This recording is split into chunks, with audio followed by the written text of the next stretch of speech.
How to send dice on Monopoly Go. In today's video, we'll learn how we can actually send dice to our friends and family members on Monopoly Go app. So without further ado, let's get started with the video and do make sure that you watch it till the end. So first, you'll have to open the Monopoly Go app. Then press on the Go button and it will roll the dice on the board.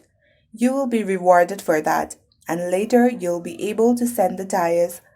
You need to go to the Friends button at the very bottom on your right side. On the bottom part, after clicking on Friends button, you will be able to see Invite and Contact button. Click on the Contact button with 30 dice over its head, and you will be able to see Add Contacts. Click on it and then it will show you this little box.